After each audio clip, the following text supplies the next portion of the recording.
Jaya Radha Madhava Kunja Bihari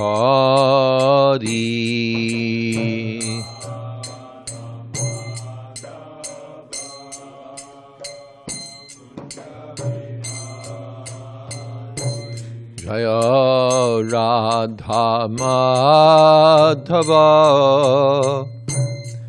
Kunja Bihari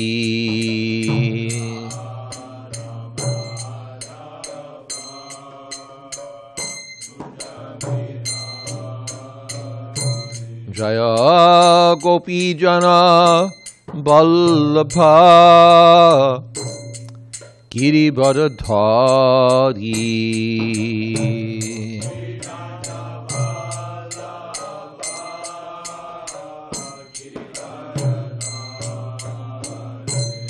Jaya Gopi Jana Vallabha Girivardhari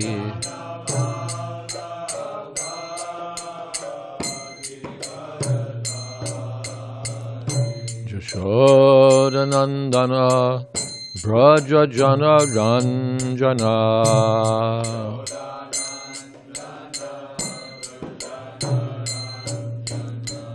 Jashodanandana Brajajana Ranjana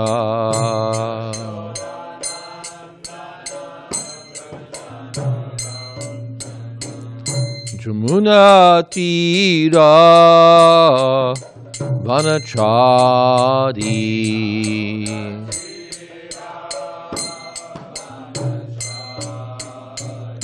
Jamuna Tira Vanachari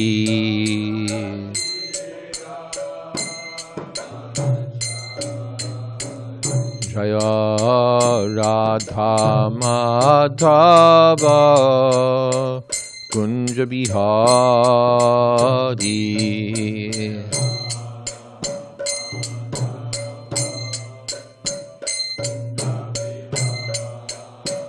Jaya Radha Madhava Kunja Bihari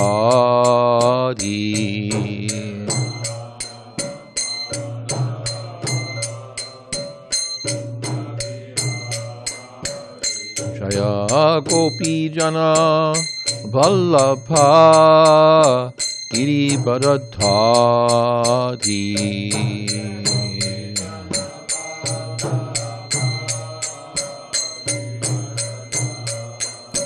Jaya Gopi Jana Vallabha Girivardhari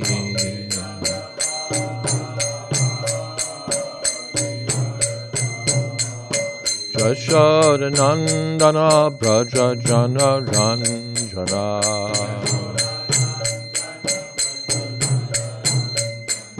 Jashodanandana Brajajana Ranjana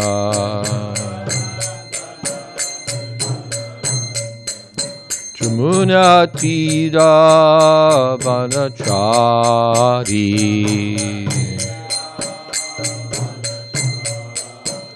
Jaya Radha Madhava Kunja Bihari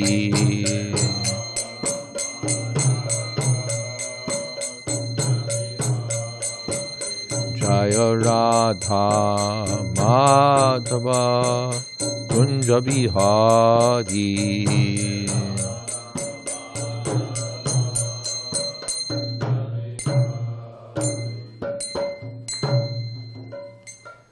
Jai Om Vishnupad Paramhansa Paripadrakacharya Stotra Sri Srimad A.C. Bhakti Vedanta Swami Maharaj Prabhupada Ki Jai Ananta Koti Vaishnavrinda Ki Jai Namacharya Srila Haridas Thakur Ki Jai Prem Se Kaho Shri Krishna Chaitanya Prabhu Nityananda Shri Advaita Gadadhar Srivasadi Gaur Bhakta Vrinda Ki Jai Sri Sri Radha Krishna Gop Gopinath Shyam Kund Radha Kunigiri Govardhan ki jai, Vrindavan Dham ki jai, Navadvip Dham ki jai, Jagannath Puri ki jai, Ganga Mai ki jai, Jamana Mai ki jai, Tulsi Devi ki jai, Bhakti Devi ki jai, Samaveta Bhakta Vrinda ki jai.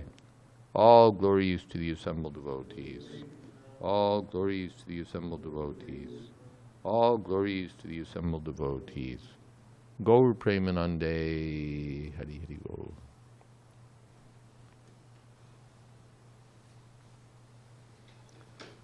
Om Namo Bhagavate Vasudevaya. Om Namo Bhagavate Vasudevaya. Om Namo Bhagavate Vasudevaya. Srimad Bhagavatam 5:14-30. Yada Pakandipir Atma Vanchitais Tyre Uru Vanchito Brahmakulam Samavasam Te Shang Shilam Upanayanadi Shrota Smarta Karmanusthanena Bhagavato Yagya Purushasya Radhanam Evatad Arochayan Shudrakulam Bhajate Nigamachare Shudhito Yasya Mituni Bhava Kutumba Bharanam Yata Vanarajate.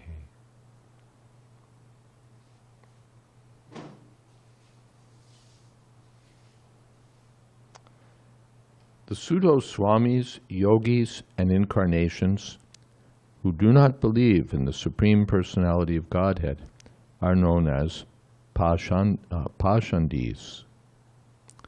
They themselves are fallen and cheated because they do not know the real path of spiritual advancement. And whoever goes to them is certainly cheated in his turn. When one is thus cheated, he sometimes takes shelter of the real followers of Vedic principles, the Brahmanas or those in Krishna consciousness, who teach everyone how to worship the Supreme Personality of Godhead according to the Vedic rituals. However, being unable to stick to these principles, these rascals again fall down and take shelter among Shudras, who are very expert in making arrangements for sex indulgence. Sex is very prominent among animals like monkeys, and such people who are enlivened by sex may be called descendants of monkeys.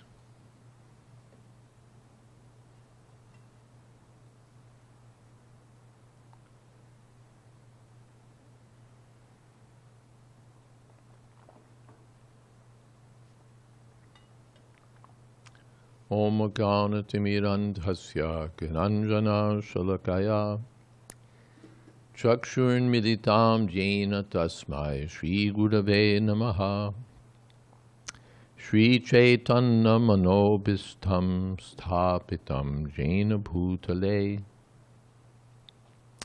Swayam Rupa Kadamahyam Dadhati Shapadantikam Vandehang Shri Guru Shri Jatapadakamalang Shri Gurun Vaishnavamscha Shri Rupam Shagrajatam Shahagana Raganatan Vitam Stam Sajivam Sadvaitam Savadhutam Pravijana Sahitam Krishna Chaitanya Devam Shri Radha Krishna Padan Shahagana Lolita Sri Vishakhan Vitamscha He Krishna Karuna Sindho Dina Bandho Jagatpate Gopesha Gopika Kanta Radha Kanta Namostute Tapta Kamshana Gaurangi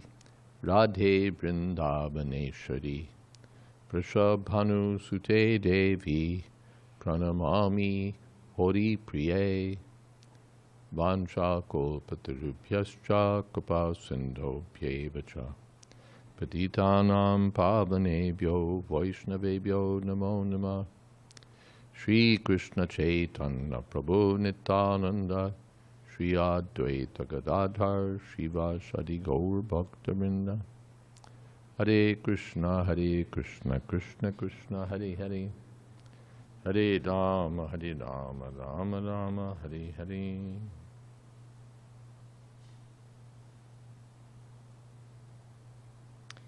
Yada Pagkandibhi, the Pashandis, or godless atheists, Atmavanchitaihi, who are themselves cheated, Tai Uru Vanchita, and they're followed by others who are cheated. Tai Brahmakulam, Samavasan. Sometimes they take up residence among the Brahmakula, the devotees, the brahmanas. But Tesham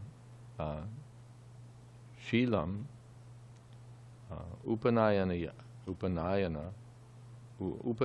Adi. These are the qualities of the Brahmins. They have good character, they strictly follow the Vedic principles. Upanayana Adi, they offer the sacred thread or train the conditioned souls to be bona fide Brahmins. Shrota Smarta, according to the Shruti, the Vedas, and the Smriti, Puranas. Karma Anusthanena Bhagavata Yagya Purushasya Aradhanam. They worship the Supreme Personality of Godhead, the Yagya Purusha, Bhagavan, by performance of proper activities. But Arochayan, they don't get any taste.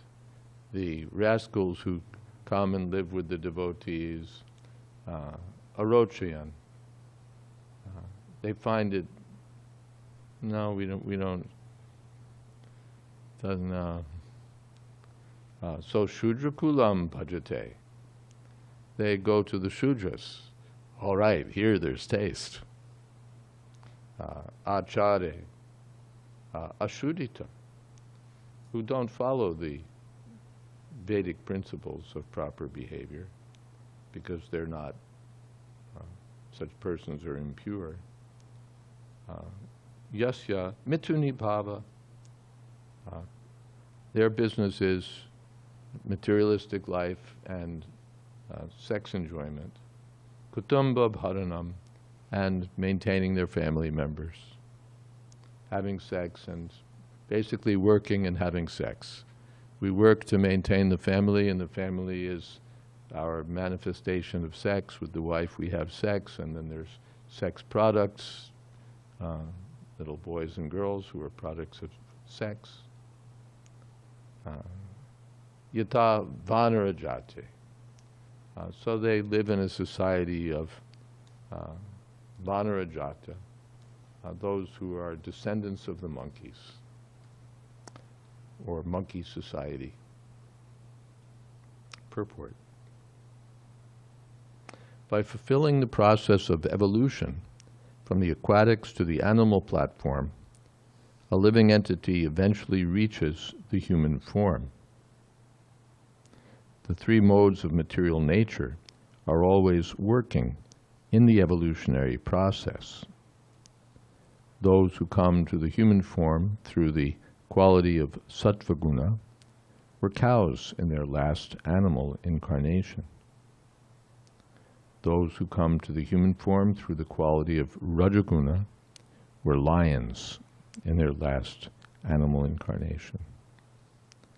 And those who come to the human form through the quality of tamo-guṇa were monkeys in their last animal incarnation. In this age, those who come through the monkey species are considered by modern anthropologists like Darwin to be descendants of monkeys. We receive information herein that those who are simply interested in sex are actually no better than monkeys. Monkeys are very expert in sexual enjoyment. And sometimes sex glands are taken from monkeys and placed in the human body so that a human being can enjoy sex in old age.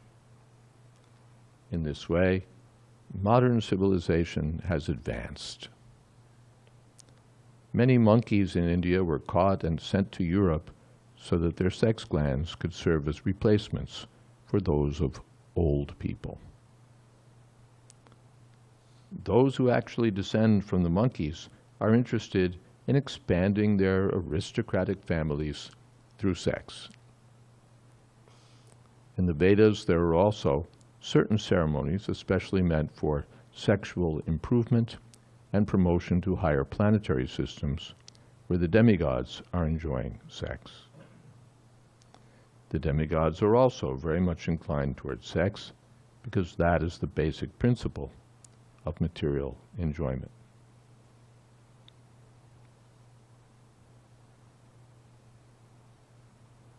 So Srila Prabhupada is clearly having fun here with Vanarajate, the descendants of monkeys.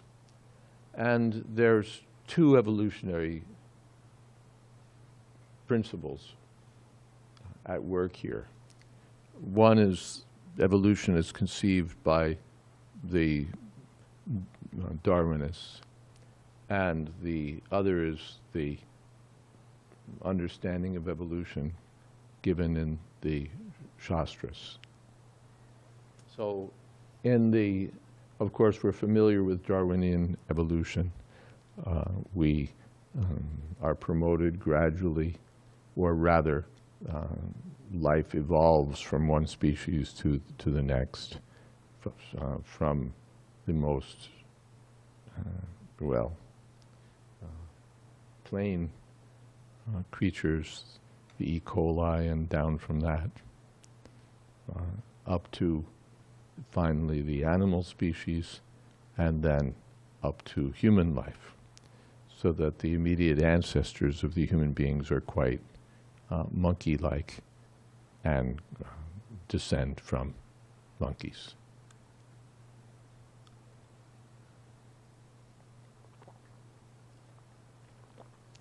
This is strictly material evolution. The one bodily form evolves into the next by some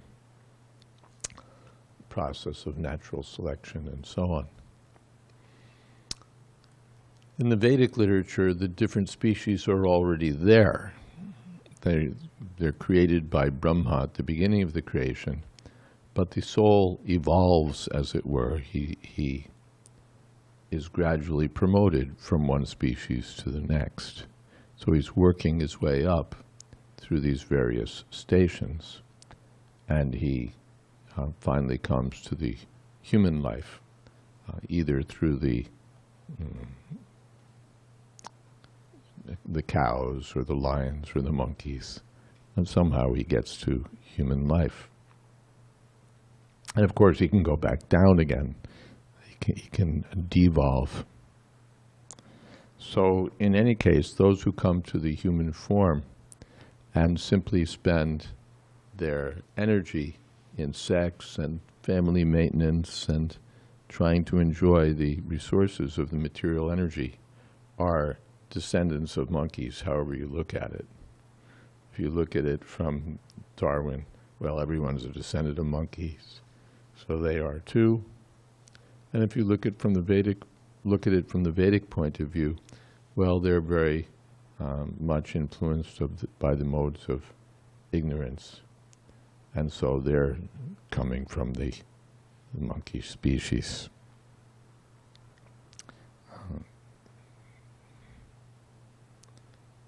First of all, the conditioned soul is cheated by so-called Swamis, Yogis, and Incarnations when he approaches them to be relieved of material miseries. when the conditioned soul is not satisfied with them, he comes to devotees and pure Brahmins who try to elevate him for final liberation from material bondage. However, the unscrupulous conditioned soul cannot rigidly follow the principles prohibiting illicit sex, intoxication, gambling, and meat eating. Thus he falls down and takes shelter of people who are like monkeys. In the Krishna consciousness movement, these monkey disciples, being unable to follow the strict regulative principles, sometimes fall down and try to form societies based on sex. This is proof that such people are descendants of monkeys, as confirmed by Darwin. In this verse, it is therefore clearly stated, yata vanara jate.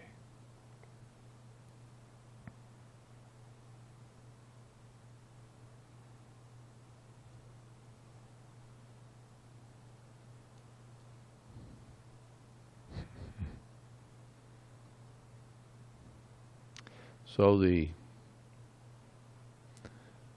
this is going on. Someone goes to a cheater and he gets cheated. Sometimes they take all his money and then throw him out on some pretext. Oh, you're not following this, you're not following that. So get out of here. We've got your money, you can go. Or they use them for sex enjoyment.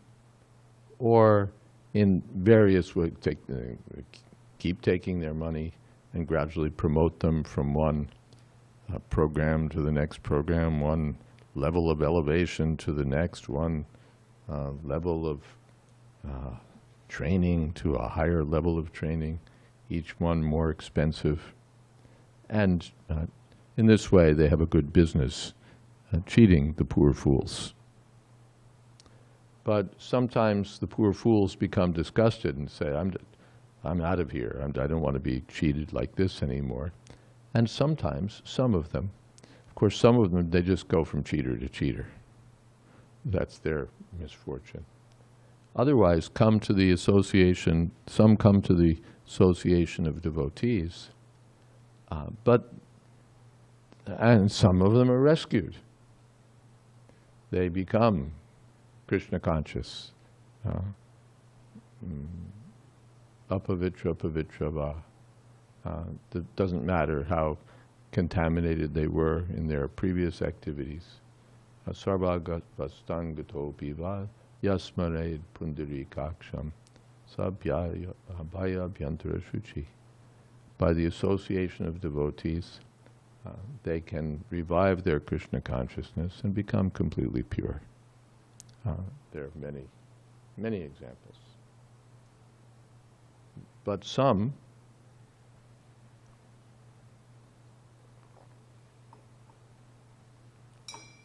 come to the society of devotees but don't follow. They cheat. They don't strictly follow the principles of no gambling, no intoxication, no meat eating, no illicit sex. Instead, they especially become interested in illicit sex again, by one way or another. That means they go hunting, woman hunting, widow hunting, shopping around with looking for someone else's wife to marry, or in some other, love, or he wasn't taking care of her, or she was all alone and had no one to help her, so I had to step in. Or one way or another, illicit sex again. Or intoxication, that, well, anyway, it's not such a serious thing. And so they start blowing the smoke or taking this or that intoxicant.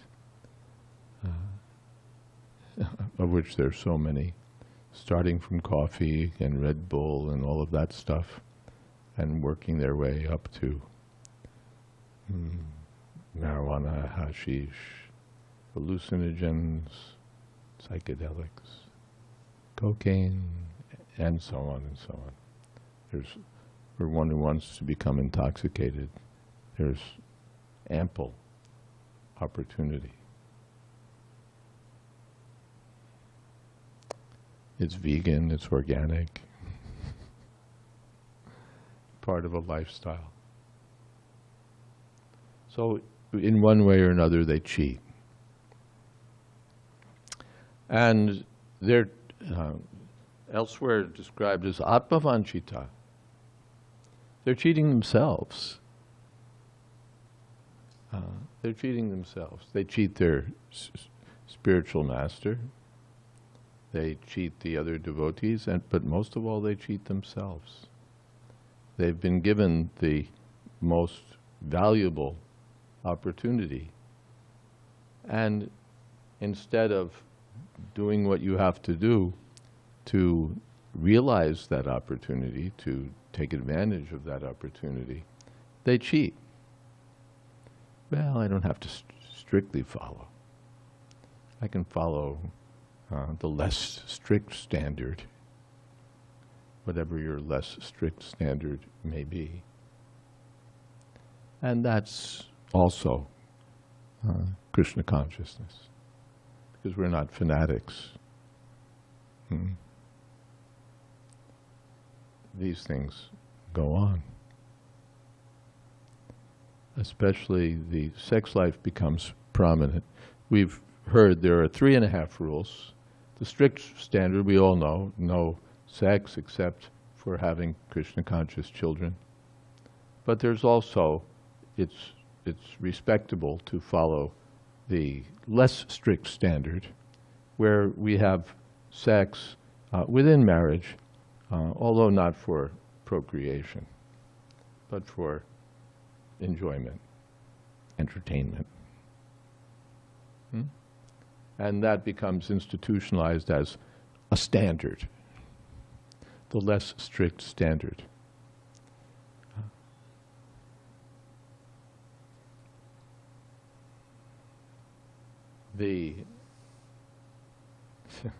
So it becomes standardized. Not following becomes a standard, or rather deviating from the standard. You deviate only this much, and that's the new standard.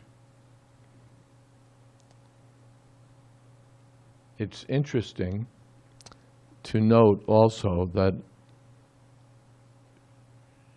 we hear from those who are in the know, counselors and so on, that really in the Krishna consciousness movement this is quite prevalent. Among the grihastas, very few actually follow the strict standard, and most follow the less strict standard. Yes? Now, what's interesting is that this, what should we be seeing then? If most householders are following the less strict standard, what should we be seeing? Yeah, should be seeing large families,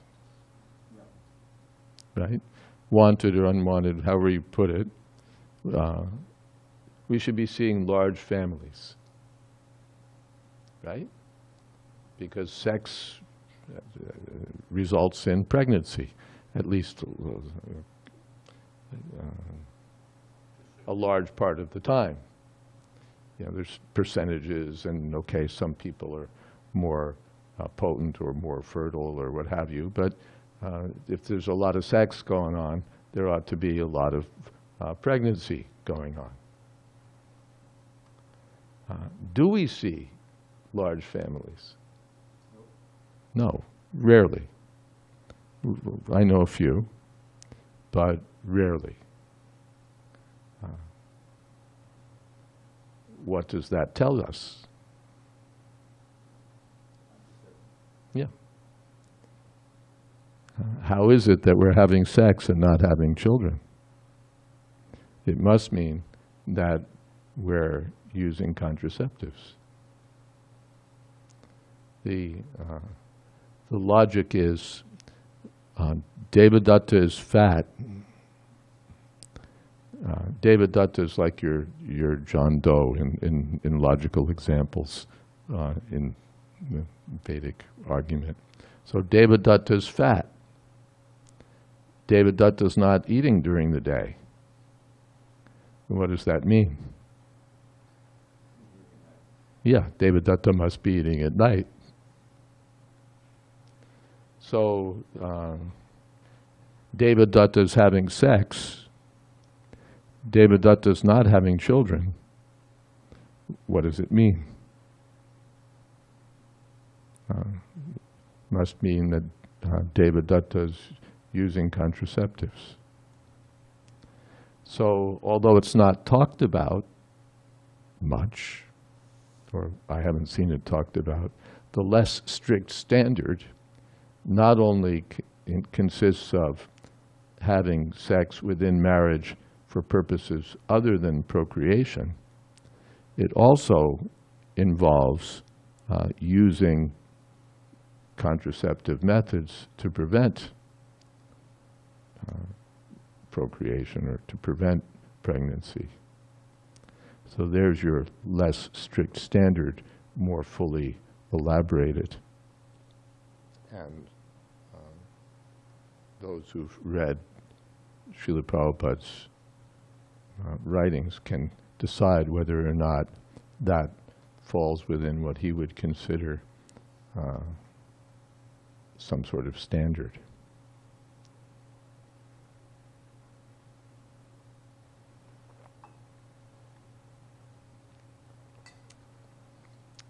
Srila Prabhupada, someplace in this purport,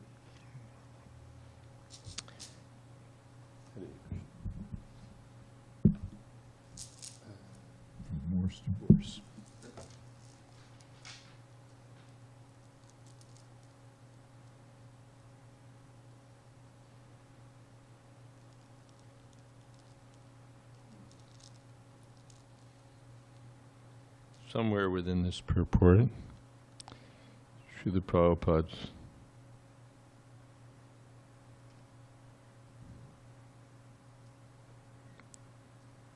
uses the term strictly,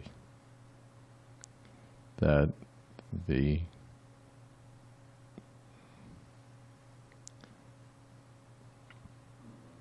rigidly, the unscrupulous conditioned soul cannot rigidly follow the principles prohibiting illicit sex, intoxication, gambling, and meat eating. Unable to follow the strict regulative principles, they sometimes fall down and take shelter of societies built on sex. So strictly, if you look at, if you do Veda-based searches and so on, you'll find how often Srila Prabhupada, when talking about the regulative principles, uses this word, strictly. Strictly follow, see that they're strictly following, strictly.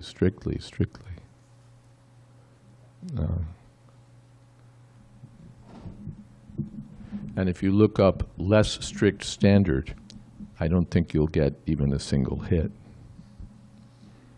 So these are some considerations as you know, what is the meaning of the four rules? That's the question at initiation. What are the four rules? And of course we rattle them off. Usually we get them. No intoxication, no gambling, no meat eating, no illicit sex. Yes. Got it. But what are the four rules? What is no intoxication? What is no gambling? What is no meat eating? What is illicit sex? Do we understand them? And do we follow? Even if we're not following, at least we ought to know I'm not following.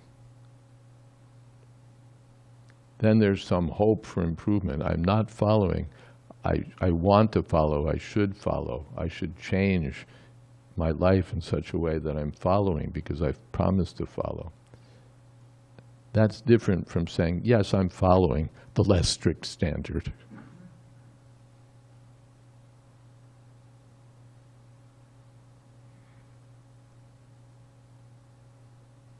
Strictly follow. That's what Prabhupada said. And chant at least 16 rounds. Hare Krishna, Krishna Krishna, Hare Hare. Hare Rama, Rama Rama, Hare Hare. All right, any comments or questions?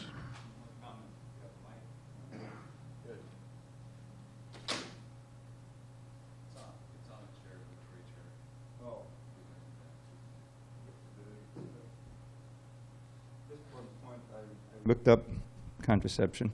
This is an interview Prabhupada was having with a French journalist in 1973 in August in Paris. Yogeshwar, do we have a viewpoint on contraception? Prabhupada, that is the most sinful activity, because the child is coming to live at the expense of God's property, and the rascal father is thinking of overpopulation. The money quote is, that is the most sinful activity. Yes. And of course we don't want to say these things because we don't want people to feel bad. We don't want to, what's the word? We don't want to discourage people, and so on and so on. But there it is. Anything else? And it's like a sort of cheating that why should you stay brahmachari when you can get married and have unlimited sex? Right? What's a better deal here? To be a brahmachari and strictly follow and go back to Godhead, or get married and follow the less strict standard and go back to Godhead?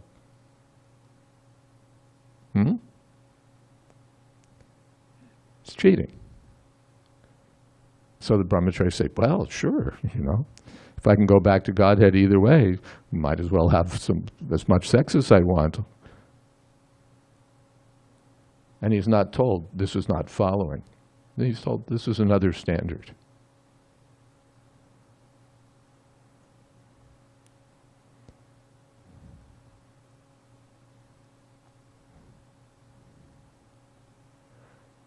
I agree, but Prabhu, it's famous. In the early 1960s, he asked Srila Prabhupada, what is the standard for sex for householders? And Prabhupada explained that sex is only within marriage, and that also for procreation.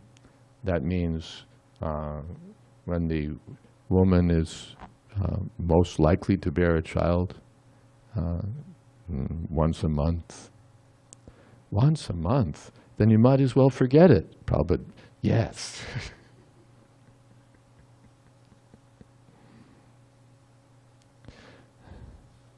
Prabhupada didn't mention the less strict standard. If the woman is pregnant, there's no sex for a long time. Yeah, and when she's pregnant, there's no sex.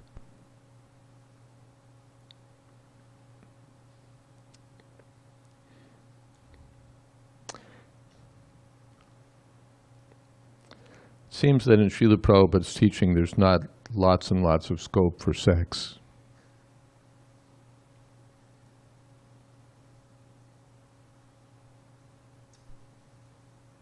Yeah, sometimes we also see in other groups, like Christian groups, they quote the Bible, and they use a particular quote to, let's say, justify that they're just not able to transcend. And that particular quote that they use is, the spirit is willing and the flesh is weak. I don't know if that's the Bible, but it's often quoted.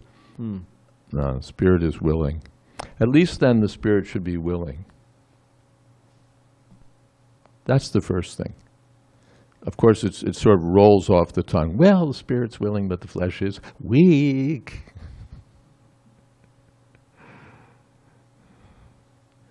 Yeah, so we follow the less strict standard for those who are weak.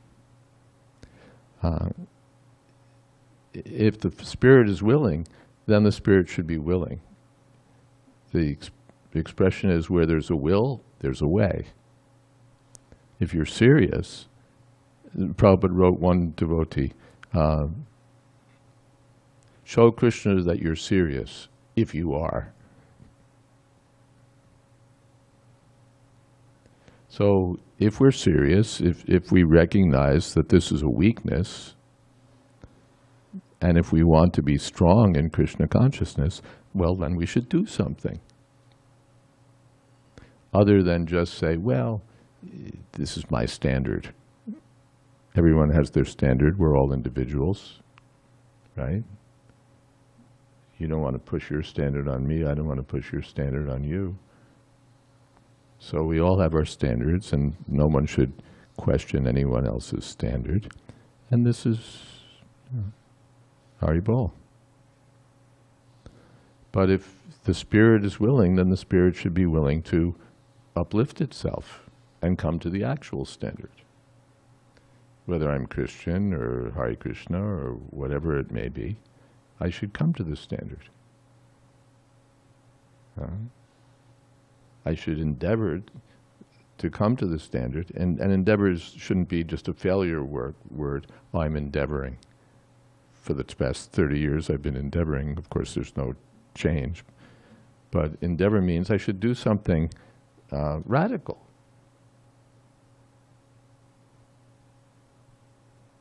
Yeah, and we could, I'm not going to turn this into a counseling session and suggest what people can do one step at a time. But if one's serious, one can change. That's what we agreed to do at the time of initiation. So many of us may have been taking intoxicants, having illicit sex, gambling, eating meat or other things, but we agreed, I'm not going to do this anymore. Or we knew that before we could be initiated, we'd have to agree not to do this. So we made changes. I'm okay, if I can't do this anymore, I'm not going to do it anymore. Is that hard? It may be hard. Some people it's easy, some people it's hard. But we know, if I'm serious, I have to do this. These are the rules that I have to agree to. So I'm going to follow them. But it's not that, as Prabhupada explains, if one wants sex life, then marriage provides a license for sex life. But license doesn't mean unlimited license. You know, you have a license to drive your car. Does that mean you have a license to drive it at 80 miles an hour on the local streets? No. The license has restrictions. You have a license to open up to operate a bar. Does it mean you can sell liquor to anyone and everyone at all times of the day or night? No, there's some restrictions. Does it mean you don't have to pay liquor tax? No, you have to pay the tax. So license means license with restriction. Otherwise, there's no need of a license, just go do it. But license means that there's, all right, you're allowed now, it's official, but there's some restrictions. So these are the restrictions. Only with your wife, only for having Krishna conscious children. That's what it says on the license. And if we're serious, then we should follow the license. And ultimately, give up the license. And give up sex. Not just give up the license, but give up sex. Otherwise, we have to come back and have sex again. Therefore, brahmachari training is essential. so that one can be a self-controlled grihastha and eventually become vanaprastha and may take sannyas. Or in any case, so that one can be seriously dedicated to the service of Krishna and not be a slave to passion and ignorance. Sex life is, of course, in the mode of passion, and abortion is deep in the mode of ignorance, abortion, and contraception.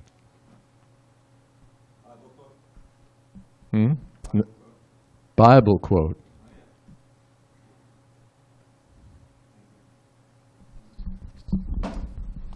Matthew 26:41. Watch and pray so that you will not enter into temptation. For the spirit is willing, but the body is weak. So that is a biblical quote. I'm not well versed. Let's have the first part. Watch and pray so that you will not enter into temptation. Watch and pray so that you will not enter into temptation. It's not just, well, bodies, Matthew doesn't just say, well, flesh is weak, body, spirit is willing. Watch and pray so that you won't fall into temptation. Do something. You know what the circumstances are that invite you to get into these things. So change the script. And watch and pray, chant Hare Krishna. Yes. Thank you, Maharaj. It feels like you're speaking directly to us brahmacharis. But you're not speaking directly into the microphone. I don't know what I'm doing. But okay.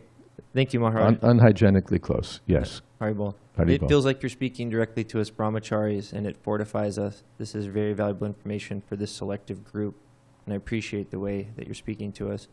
And I'm thinking about that from the perspective of a non-devotee having to hear this information. Like as a devotee, the lifestyle that we live protects us and able to follow the four regulative principles. We regard the women as Matajis.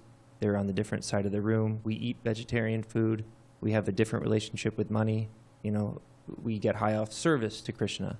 So you say it can be hard to follow these regulative principles, and it can be, but within the company of brahmacharis and with the wisdom that comes from the Vedas, it's much easier for us. So I'm thinking about outside people, especially family members or people like that, that ask about my lifestyle, or people that are just starting to find out about bhakti yoga or japa meditation. When you start to share the regulative principles with them, you can see which one hits. You can see like which one they're almost saying, I can't do this. Which one or more. Yeah, like which one they're attached to, right? And so I know Prabhupada said something like 90% of our problems in life we can avoid by following these regulative principles. And now knowing that, well, we know the punishments coming up later in this canto. We're told early on, these are the regulations that we have to follow to be brahmachari. So it's so natural to follow that. But for someone in the outside world, how do we even introduce that we follow these things? I mean, because if you try to explain it philosophically in a nutshell to them, you know, they're so attached to it. You know, they're coming out of monkey life and they want to. It's not a question of punishments that are going to come to you in hell. Yeah. The punishments that come to you now. Okay. Well, we know it's punishable, that act that they are doing. They know it's punishable. Not only punishable, punishing. I happened to meet a guy on a train station one time, on a train platform. How are you doing? I'm miserable. What was the story? His wife left him. He had like hardly, low income. He's paying alimony. He's got like none of the benefits of family life and all of the expenses. How did he get into that? He's being punished. You call it what you want. He's suffering. We won't talk punishment. He has brought suffering upon himself. He was looking for enjoyment, and he didn't get what he was looking for. Instead, he got just the opposite. He's suffering like a dog, poor man. And how many of them are? It's all a brave show, but how many of them are There's a cartoon in the New Yorker showed this man and woman sitting, lying in bed, side by side. The covers kind of up to their collars, and someone's walking into the room. And the caption says, "It's not what you think it is. The sex is lousy, and we're miserable." The sex is lousy, which is what it is. The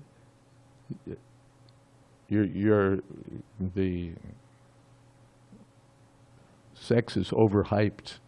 It's supposed to be, all the birds are going to sing, and all the roses are going to bloom, and the rainbows are going to burst forth in the sky.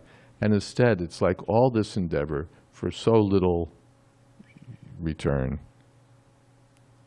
And then it's, well, I was telling someone the other day, we visited Old Faithful.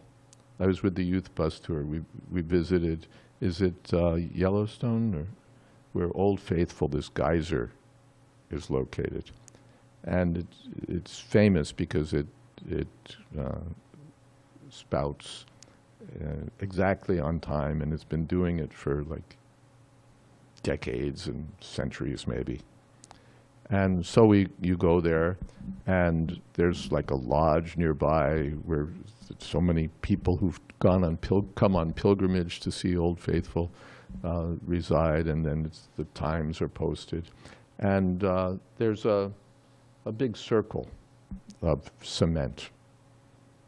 Big means like from the corner to where I'm sitting, or maybe a little more. A circle of cement, and there are benches suitably distant around the circle. And so as the time comes, people gather. And they've come from Wyoming, they've come from Nebraska, they've come from New Jersey, they've come from Florida, they've come from Tokyo. They're all gathering for the event. And they're sitting there and expecting something. And then there's like a little puff of smoke. And then another little puff of smoke. Steam, really. A puff of steam, and another little puff of steam. And then the water starts to rise.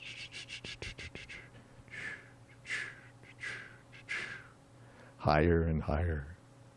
And pretty soon, there it is, gushing forth for I don't know how many feet in the air. And then after a couple minutes,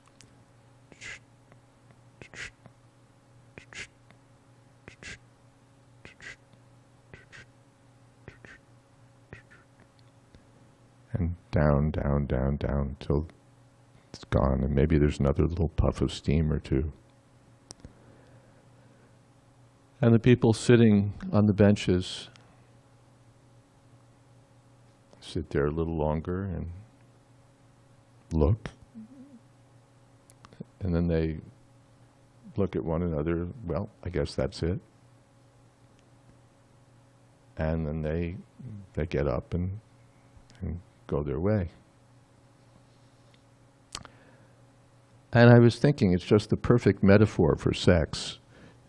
The enormous expectations, all this endeavor to get there, a little steam, some heat, and some liquids, and then it's all over. Well, I guess that was it. Srila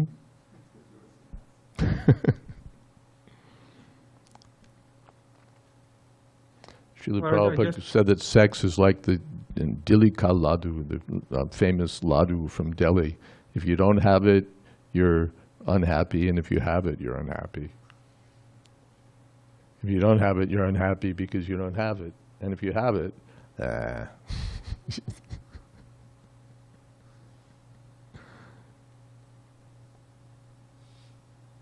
Maharaj, we have a Even question for illicit sex means so much expense, so much trouble. One of my godbrothers said it's like having two bodies, as if one body wasn't enough. So much expense, so much trouble, so much entanglement, no time, working, anxieties, family crises, and that's when it's going well. You know, I'm leaving out true disasters and catastrophes and murder scenes and, you know, all that.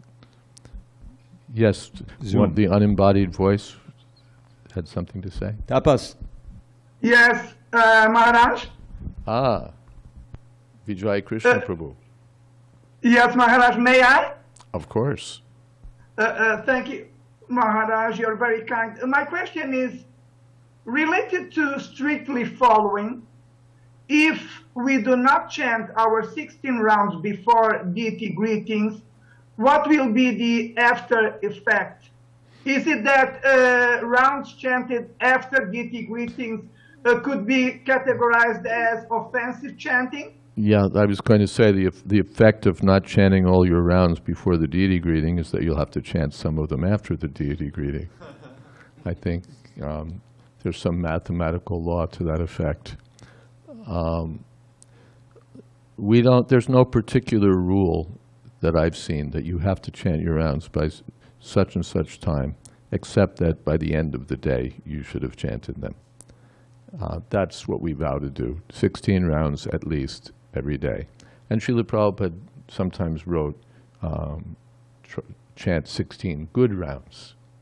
So that means we should chant with attention, as Hari Parshad Prabhu quoted, with the mantra in the mind and the mind in the mantra. Focused. So we may very well find that earlier in the day will be more conducive for chanting with attention, but it's not an absolute requirement. Srila Prabhupada told how he himself in his householder life would chant so many rounds before breakfast, so many rounds before lunch, so many rounds before 4, right? Before dinner, in that way, 16 rounds. So somehow or other, one has to chant at least 16 rounds within the day. If you can chant them all in the morning, wonderful. If you can't, still 16 rounds at least. Yes, Maharaj, thank you very much. Hare Krishna. Hare Krishna. We've taken up as much time as has been allotted to us. We're not licensed to go on speaking, so I think we'll stop here. Thank you. All glories to Srila Prabhupada.